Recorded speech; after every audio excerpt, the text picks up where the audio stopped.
CET ಅಂದರೆ combined entrance test ಅಂತ.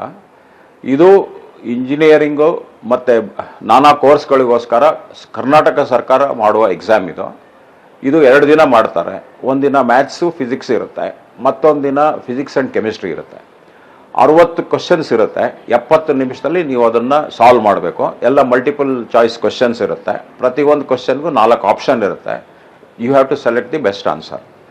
ಇಲ್ಲಿ ನೆಗೆಟಿವ್ ವ್ಯಾಲ್ಯೂಯೇಷನ್ ಇರೋದಿಲ್ಲ. ಎಷ್ಟು ಕ್ವಶನ್ ನೀವು ಕರೆಕ್ಟ್ ಮಾಡ್ತೀರಾ ಅಷ್ಟು ಮಾರ್ಕ್ಸ್ ನಿಮಗೆ ಬರುತ್ತೆ. ಆದ್ದರಿಂದ ನೀವು ಯಾವುದೇ ಒಂದು ಪ್ರಶ್ನೆನ ನಮಗೆ ಬರೋದಿಲ್ಲ ಅಂತ ಬಿಟ್ಟು ಬರಬಾರ್ದು. ನಿಮಗೆ ತಿಳಿದಿರೋ ಪ್ರಶ್ನೆಗಳನ್ನೆಲ್ಲ ಆನ್ಸರ್ ಮಾಡಿ, ಆನಂತರ ಕಡೆ 5 ನಿಮಿಷ ಇದ್ದಾಗ ಯಾವ ಆನ್ಸರ್ಸ್ ನಿಮಗೆ ಗೊತ್ತಿರೋಲ್ಲ ಅದನ್ನು ಟಿಕ್ ಮಾಡಿ ಬನ್ನಿ.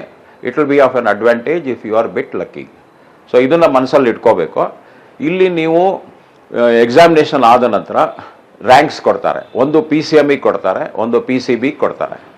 PCM ರ್ಯಾಂಕ್ ಕೊಡುವಾಗ ನೀವು 180 ಮಾರ್ಕ್ಸ್ಗೆ PCM ಎಕ್ಸಾಮ್ಸ್ ಫೇಸ್ ಮಾಡಿರ್ತೀರ CETನಲ್ಲಿ, ಮತ್ತು 300 ಮಾರ್ಕ್ಸ್ಗೆ ಬೋರ್ಡಲ್ಲಿ ಫೇಸ್ ಮಾಡಿರ್ತೀರ.